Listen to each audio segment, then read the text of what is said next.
গঙ্গা নদীর জলস্তর ক্রমাগত বৃদ্ধি পাওয়ায় মানিকচক ব্লকের বিভিন্ন এলাকায় অল্প বিস্তর নদী ভাঙনের আশঙ্কা দেখা দিয়েছে।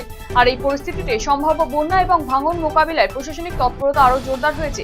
এরই অংশ হিসেবে বৃহস্পতিবার বুধনি এলাকার পশ্চিম রতনপুরে সদ্য সম্পন্ন হওয়া ভাঙন প্রতিরোধের কাজ পরিদর্শন করেন মানিকচকের বিডিও সৌরভ কুমার মণ্ডল।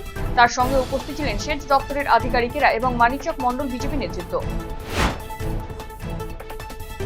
অখিল ভারতীয় বিদ্যার্থী পরিষদের উদ্যোগে বুধবার রাতে উত্তর দিনাজপুর প্রেস ক্লাবের নবনির্বাচিত সাধারণ সম্পাদক অমিত সরকারকে সংবর্ধনা জানানো হয়।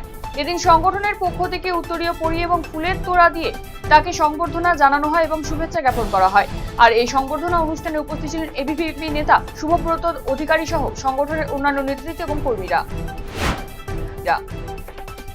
ভারতীয় মজদুর সংঘের ৭২তম প্রতিষ্ঠা দিবস উপলক্ষে উত্তর দিনাজপুর রাজ্য সরকারি কর্মচারী কল্যাণ সংঘের উদ্যোগে বৃহস্পতিবার ইটাহার হাইস্কুল পাড়া এলাকায় সংগঠনের ভবনে এক অনুষ্ঠানের আয়োজন করা হয়। এদিন সংগঠনের পতাকা উত্তোলনের মধ্যে দিয়ে অনুষ্ঠানের সূচনা করা হয়।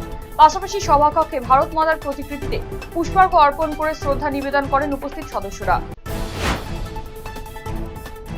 ভারী বৃষ্টির জেরে বারদাং সংলগ্ন NH-10-এর ২০তম মাইল এলাকায় রাস্তার একটি অংশ ক্ষতিগ্রস্ত হওয়ায় সিংথাম রংপুর রুটে চলাচল সম্পূর্ণ বন্ধ করে দেওয়া হয়েছে। নিরাপত্তার স্বার্থে প্রশাসন আপাতত ওই পথে সব ধরনের যানবাহন চলাচলের নিষেধাজ্ঞা জারি করেছে এবং যাত্রীদের বিকল্প রুট ব্যবহার করার পরামর্শ দিয়েছে।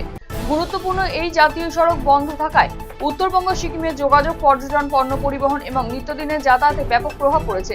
রাস্তা মেরামতের কাজ চলছে, তবে কবে পরিস্থিতি স্বাভাবিক হবে সেই বিষয়ে এখনো কোনো সরকারি ঘোষণা করা হয়নি।